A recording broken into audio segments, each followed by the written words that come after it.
Desde sempre, o homem tem vindo a precisar de retirar da natureza recursos indispensáveis à sua sobrevivência. O avanço da tecnologia e da ciência permitiu ao homem ter uma qualidade de vida melhor, mas com a intervenção humana temos vindo a assistir a profundas alterações do equilíbrio natural dos ecossistemas. Contudo, é necessário fazer uma gestão sustentável dos recursos que a natureza nos dá. Para conseguir essa gestão, temos de defender aquilo que ainda existe, para garantirmos o direito a uma vida saudável e produtiva, em harmonia com o meio ambiente.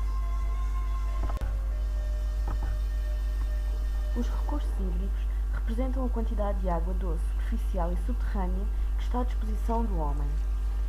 2/3 do planeta são constituídos por água, contudo, apenas a água doce presente nos lagos, ribeiras, rios e lençóis de água subterrânea, neste caso os aquíferos, está potencialmente disponível para o consumo do homem. Este bem é essencial à vida, mas está distribuído de maneira desigual, em que a água doce, 34 milhões de quilómetros cúbicos, está dividida em 77,23% do gelo, 22,21% na água subterrânea, 0,17% unidade do solo, 0,35% lagoas e pântanos, 0,04% na atmosfera, 0,01% nos minerais, 0,003% plantas, animais e no ser humano e 0,003% está disponível nos rios. Nos lençóis de água encontram 100 vezes mais água do que nos lagos e rios, mas a maior parte encontra-se a uma profundidade demasiado elevada e os que se encontram a uma profundidade menor são rapidamente esgotados e a grande parte da água superficial corre para o mar.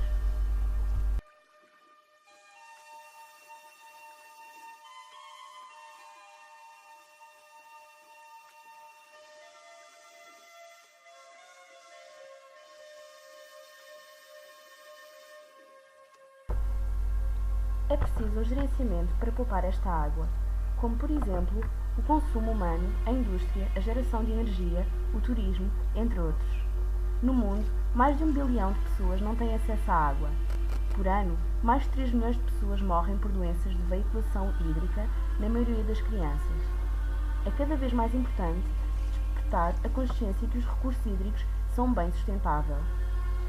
A água doce do planeta é utilizada com grande desperdício no consumo doméstico, na agricultura e nas atividades industriais. Cerca de 10% de água usada no mundo destina-se ao consumo doméstico.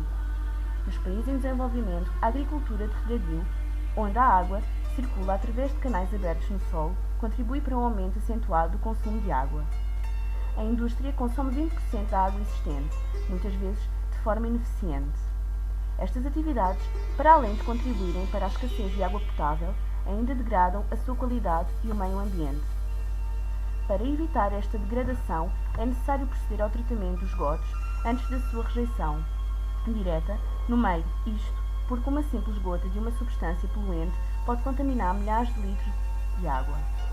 Com isto, a água, apesar de ser considerada um recurso renovável, podia vir a ser considerada um recurso limitado, visto que a sua qualidade está ameaçada por atividades humanas. Em Portugal, existem atualmente 408 nascentes com propriedades terapêuticas. A água é um património que é necessário proteger, tratar e, como tal, defender. As águas subterrâneas são o principal reservatório de água doce disponível para o homem. Aproximadamente 15% da água que precipita sobre a superfície da Terra infiltra-se no solo por ação da gravidade e origina a água subterrânea que preenche os aquíferos. Os aquíferos são formações geológicas subterrâneas capazes de armazenar água e de permitir a sua circulação e extração de forma economicamente rentável, isto porque as rochas que os constituem apresentam condições favoráveis de porosidade e permeabilidade.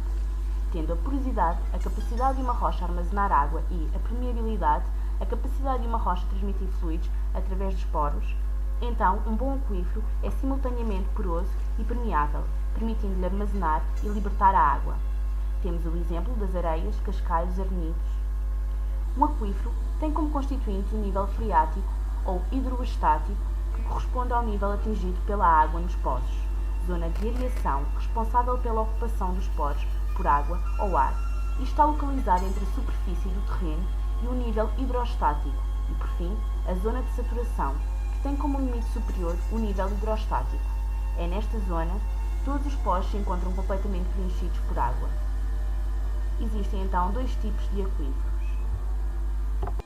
O aquífero livre, que é limitado no topo por uma camada permeável e na base por uma camada impermeável.